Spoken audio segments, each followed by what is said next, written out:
여러분 안녕하십니까? 최고로 치는 남자 최진아입니다. 지난 시간에는 입헌군주제의 필요성 혹은 효용성에 대해서 이야기 드렸습니다. 입헌군주제가 독재 예방과 대선 선거비 절감, 국정위기 해결에 매우 유용하다는 말씀을 드렸습니다. 또 도덕적 귀감이 되는 어른을 모심으로써 우리나라 윤리 도덕을 크게 세울 수 있고 젊은이들을 잘 선도해서 나라의 앞날을 밝게 할 수 있다고도 말씀드렸습니다. 이런 유익 이외에도 입헌군주제의 이점은 참으로 많습니다. 오늘은 그 이야기를 계속해 나가고자 합니다. 그러니까 세 번째, 우리나라에서 특별히 입헌군주제가 필요한 이유는 바로 동서화합을 위해서입니다. 어쩌면 이것이 가장 중요한 이유가 될 수 있겠습니다. 만약 우리나라의 입헌군주제를 통해서 왕이 세워지면 전라도와 경상도 사이의 분열은 일시에 봉합할 수가 있습니다. 그동안 전라도는 인구수에 밀려서 정치적으로 많은 소외를 당해왔습니다. 민주주의의 특징이 무엇입니까? 다수결입니다. 그러니 인구수가 작은 전라도에서 어떻게 대통령을 낼 수 있겠습니까? 매번 경상도에 밀릴 수밖에 없습니다. 딱 한 번 김대중 씨가 대통령이 되긴 했는데 당시엔 IMF라는 큰 경제적 변란이 있었던 덕분입니다. 그 이후로 전라도 출신 대통령은 단 한 명도 없었습니다. 다음번에 전라도 출신 이낙연 씨가 대통령 후보로 나올 가능성이 꽤 높은데 과연 후보로 뽑힐지도 의문입니다. 제 생각에 민주당에서 조국을 그렇게 끌어안고 가려고 했던 이유가 무엇인가? 바로 그를 대선 후보로 내세우려 했던 것 같습니다. 왜냐? 우선 조국은 경상도 출신입니다. 조국이 대선 후보로 나오면 당연히 전라도 표는 그냥 몰표로 가져갈 거고 거기에 경상도 표도 상당히 많이 가져올 수 있습니다. 그러니까 이길 수 있다는 계산이 나오는 거죠. 그런데 이낙연 씨가 대선 후보로 나오면 경상도 표를 많이 가져올 수가 없습니다. 그래서 그게 민주당으로서 마음에 안 들었던 거죠. 그래서 이낙연 씨가 지금 민주당 대선 후보가 될는지는 정말 두고 봐야 합니다. 그런데 이런 상황에서 입헌군주제를 하면 누가 제일 좋아할까요? 바로 전라도입니다. 왜? 대한황실의 본산이 전라도 전주잖아요. 아직 거기 황실 종신회가 있습니다. 여기서 확실히 말해둘 점은 우리가 입헌군주제를 채택할 때 임금님은 반드시 전주 이씨 황실 종치를 통해서 황선 중에서 뽑아야 한다는 것입니다. 그래야 정통성과 적통성을 갖는 것입니다. 만약 황선도 아닌 사람이 예컨대 최 씨나 김 씨가 왕이 된다면 누가 그를 존경하고 그에게 충성을 하겠습니까? 이렇게 임금님은 전라도에서 나와야 하고 그러면 그동안 머릿수에 눌려가지고 길을 못 피던 전라도 사람들은 온 국민의 어르신인 왕을 배출하는 특권을 누리게 되니까 얼마나 자존심이 올라가겠습니까? 물론 전라도 사람이 대통령이 되고 왕이 된다 해서 전라도 사람에게 실익이 돌아가는 건 별로 없을 것입니다. 그래서 중요하죠. 우리가 2002년도에 월드컵 4강에 올라갔는데 그렇다고 해서 뭐 축구 팬들에게 실익이 돌아간 게 있습니까? 축구공 하나씩 받은 것도 아니고 국민 1인당 뭐 10만원씩 돈이 나온 것도 아닙니다. 그냥 자존심만 올라가는 겁니다. 그럼에도 불구하고 축구 팬 중에서 월드컵 우승에 목숨 거는 사람들이 많이 있습니다. 남미 사람들 중에는 자기네 선수가 월드컵 중에 실수했다고 해서 총을 쏜 사람도 있습니다. 이렇게 전라도에서 임금님이 나오면 전라도 사람들의 자존심이 엄청 올라갈 것이고 그걸로써 충분합니다. 대신 머릿수가 많은 경상도는 정치적 실권을 가진 총리를 배출할 수 있으니 이거야말로 윈윈. 이를 통해서 서로의 불만을 만족시키고 서로의 자존심을 세울 수가 있는 겁니다. 요즘 정치권 일각에서는 대통령과 총리가 권력을 나눠 갖는 제2공화국식 내각 책임제 또는 이원 집정부제를 들먹이는 것 같은데 그건 대통령 중심보다 정말 나쁜 최악의 제도입니다. 이런 내각 책임제는 통합은커녕 대통령과 총리 사이의 권력 다툼과 분열, 비능률을 격화시킬 뿐입니다. 한번 가정을 해봅시다. 만약 대통령과 총리가 각각 다른 당에서 나온다고 생각해 봅시다. 제2공화국 때도 그랬는데 총리와 대통령이 당은 같지만 파가 달라가지고 맨날 싸웠습니다. 국가의 실권을 나눠 가진 두 사람이 싸우니까 나라가 제대로 되겠습니까? 반면에 만약 같은 당에서 대통령과 총리를 같이 배출해 가지고 짝짝꿍이 된다고 한번 생각해 봅시다. 그럼 어떻게 되겠습니까? 소외된 지역에서는 정말 더 불만이 쌓여서 맨날 데모만 하겠죠. 그러면 또 나라가 제대로 되겠습니까? 그래서 제2공화국식 내각 책임제나 이원 집정부제는 나라를 말아먹는 제도인 것입니다. 그러므로 우리나라 최적의 정치 제도는 영국식 또는 일본식 입헌군제로 하되 임금님은 세습제가 아니라 로마 가톨릭식의 선출식으로 하자는 것입니다. 그럴 때 전라도와 경상도의 양쪽을 모두 만족시킬 수 있고 국정의 안정도 누릴 수 있습니다. 여기서 한 가지 덧붙일 점은 앞으로 언젠가 있을 남북 통일을 위해서 입헌군주제는 꼭 필요하다는 것입니다.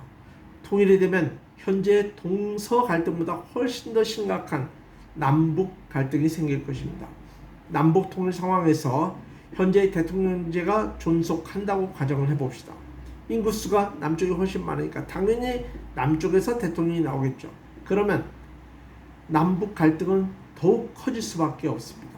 그런데 입헌군주제가 되면 다르죠. 물론 총리는 남쪽에서 나오겠지만 예컨대 왕이 궁을 평양으로 옮긴다.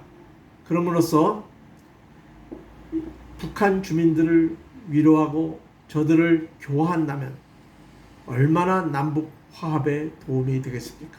물론 왕이 이를 위해서 헌신적으로 진짜 죽을 각오로 노력을 해야 되겠지만 대통령이 하는 노력보다는 훨씬 더 큰 효과를 가질 수 있을 것입니다.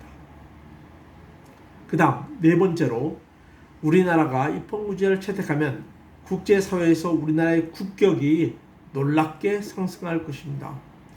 이러한 효과도 월드컵 우승 못지않게 우리 국민에게 엄청난 자부심을 줄 것입니다.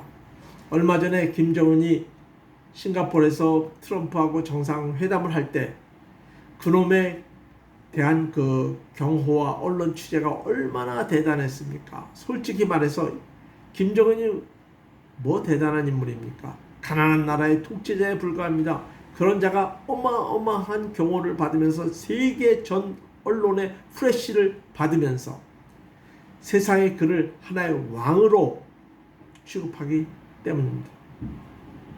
만약 우리에게 임금님 곧 한 황이 계셔서 그가 외국에 나간다면 비록 콧대 높은 중국이라도 혼밥을 먹이거나 수행 인원을 폭행하는 결례를 감히 범할 수 없을 것입니다. 그러니까 왕과 대통령은 정말로 격이 다른 겁니다.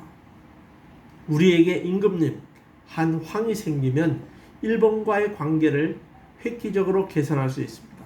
일본 구구 세력의 본사는 아베 총리가 아니라 바로 일본 천황입니다. 그래서 천황이 과거사에 대해서 사과하지 않는 한 일본 구구파들의 태도는 결코 변하지 않습니다. 근데 일본 천황을 뭐 아무나 만날 수가 있습니까? 절대 그러지 못합니다. 소위 격이 달라가지고 대통령들은 감히 왕을 만날 수가 없습니다. 그때 우리에게 왕이 필요한 것입니다. 격이 같은 우리의 황제가 천황 나와 같이 만나자. 그래가지고 우리나라를 강점한 데 대한 정식 사과를 받고 독도를 비롯한 우리 영토를 확인받고 필요하면 그 이상도 받아내야 합니다. 그럴 때 비로소 일본과의 문제가 제대로 해결될 것입니다. 요즘 위안부 문제가 세간에서 다시 떠들썩해졌는데 위안부 보상보다 훨씬 더 심각하고 중요한 게 바로 한국 황실에 대한 일본의 책임입니다. 2차 대전 종식과 함께 한국 황손들은 갑자기 낙동강 오리알 신세가 되어버렸죠. 일본에서 버림받고 한국에서도 버림받았습니다. 불과 수십 년 전만 해도 한반도의 주인이었는데 그들이 이젠 거지꼴이 된 것입니다. 이에 대한 보상을 일본 황실 또는 정부가 반드시 해줘야 됩니다. 이건 한일협정 보상에도 포함되지 않은 것입니다. 그러니까 아베도 핑계대지 못할 것입니다. 이렇게 우리에게 한황이 생기면 국격도 높아지고 대일, 대중 등 주변국가의 외교군과 관계에서도 탁월한 지위를 갖게 될 것입니다. 물론 북한에 대해서는 말할 것도 없고요. 이런 유익 역시 무시할 수 없는 중요한 입헌군주제의 이점이 될 것입니다.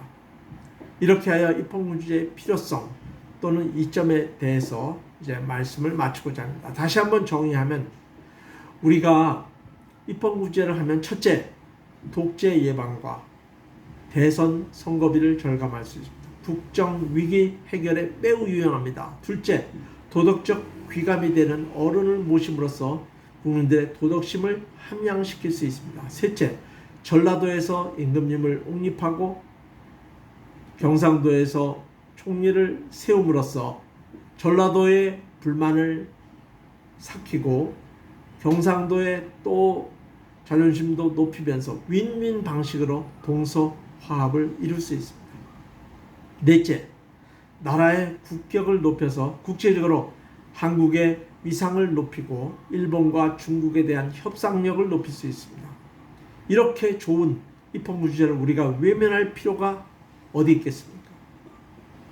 사실 군주제는 극동 3국, 즉 중국, 일본, 한국 국민들의 정세에 아주 잘 맞는 제도입니다. 일본은 이미 입헌군주제를 채택하고 있으니까 말할 것도 없고요. 중국 보세요. 시진핑의 그 군주제 다를 바가 없습니다. 북한도 세습 군주제. 근데도 잘 돌아가요. 북한은 만약 김정은이 먹거리 문제만 해결해 준다면 앞으로 수십 년은 껐다가 없을 것입니다.